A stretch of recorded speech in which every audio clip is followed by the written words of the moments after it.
We just kicked off National 4-H Week on October 5th. We had a proclamation read by Judge Newsom, and we raised our 4-H flag. We had our council meeting. We had leaders in the back room. We had the kids in the front room. Had a great turnout. We talked about the things that are going to be going on this week. We're going to be doing the Paper Clover campaign at Tractor Supply. We do that 2 times a year, and it's nationwide. It's not just Hopkins County, it's nationwide. And so we'll have an exhibit at Tractor Supply for 4-H, and anyone who would like to contribute an extra $1 or $2 at checkout, that money stays here in Hopkins County for our Hopkins County 4-H program. Great. So we're very thankful for Tractor Supply. That campaign goes on from October 7th to October 18th. And so, you know, if people are out shopping and would like to contribute an extra $1, it goes to a very good cause. We are in the process of re-enrolling our kids for 4-H this year. They have to re-enroll every year, and of course new members are welcome. And so we've just been doing that for a little over a month, and already we have a good response. We have 5 clubs in the county. We're working on a 6th club at Cumbie. So details on that to come. There's so many things they can get involved in. Absolutely. And a lot of people think, oh, I don't have an animal, I can't be in 4-H. And that is a fallacy that we have been fighting for years. Actually, some of our top 4-H kids, well, a lot of them have animals, but we have a lot of really good, excellent 4-Hers that don't have animal projects. They do foods and clothing, they do leadership, they do community service, they do health and wellness, a family life. So you don't have to have an animal project. Actually, one of our #1 projects here in the county is foods and nutrition. And I'll have to tell you about that project just real briefly. We just had our 4-H foods project. We usually have a 1-day workshop where the kids come and we'll do things, you know, with cooking and recipe reading and analyzing a recipe. But because of COVID, we had to change things a little bit. And so my volunteers came up with the idea of doing project kits. And so we put together 5 kits for each 4-H member that wanted to participate. Each kit had a different topic. And the first one was set the table, read the label. And so in that kit, it had a challenge to set a casual table setting and a formal table setting.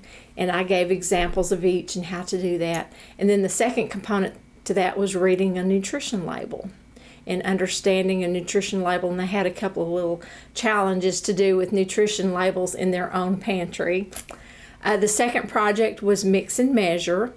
And I gave them a challenge to measure several different ingredients using the correct utensils, a dry measuring cup and a liquid measuring cup, measuring spoons, making sure they knew the difference between a tablespoon and a teaspoon. The third kit was gadgets and gizmos. And I gave them a whole bag full of like potato peelers, measuring spoons, thermometer, meat thermometer, refrigerator thermometer. And with a grant that we got, I was able to buy each 4-Her a spiralizer. And that's how you can make noodles out of zucchini, potatoes. And so that was a really neat gadget. But I was able to purchase one to give to each 4-Her that signed up for the foods project. The fourth one was experimenting with herbs and spices. And they had an assignment, you know, on how to use those. And we even provided the different herbs and spices. And then in the 5th one, we called it Crockin' Kids. To use a slow cooker. We gave them some recipes and told them to modify them to make them healthier.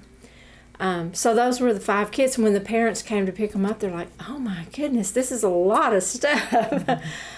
So it's just things that we want to teach our kids, and I think they'll really enjoy that. We have our 4-H project show going on.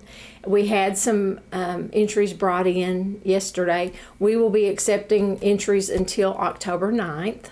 And then they will be judged by a couple of volunteers, and then they'll be on display here at the Extension office the week of the 12th, October 12th, and Sorry about that. But they'll be on display to the public, so you can come in and see all the different projects that are brought in. We had a really interesting snake-looking gourd that was brought in yesterday, so that's pretty interesting. So we have a lot of things going on with our kids. And then if they want to leave their items here, they can enter them in the Creative Arts Contest later this month. Okay. So. And then approaching the holiday season, you've got your Christmas Joys program. Yes, indeed. I almost didn't do it because of COVID. You know, people are a little bit leery about getting in big crowds, and our one of our sponsors, the Dairy Museum, is not open to the public yet. And so I had just decided we weren't going to do it. But I had so many phone calls, and I thought, okay, what can we do to keep people safe and still have a good program?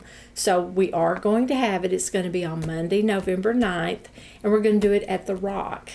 And we're limiting it to only 40 people per session. And that way we can spread out. But I have added a third session, which will help us get more people. But it's going to be November 9th, 10 o'clock, 1:30, and then again at 5:30. And I have 4 speakers, well, 4 counting myself. One of the favorites is Jo Alice McHugh. She's one of my good volunteers. Joanne Brennan does a fabulous job, and Susie Faltasek. Both of those ladies are Master Wellness volunteers. They've presented in the past, and they've agreed to come back and do it again this year. If folks want to come to the Christmas Joys program, how do they reserve? They need to call my office, 903-885-3443. Give us a name and a phone number. Now, it is $5, but that's payable at the door, so they don't have to pay in advance. But we do need a name and a phone number for each seat, because we'll call them the week before and remind them that they've signed up. And that way, if we need to move someone up from the waiting list, we can do that. Thanks for keeping us updated with 4-H and Hopkins County Extension. Yes, indeed. Thank you.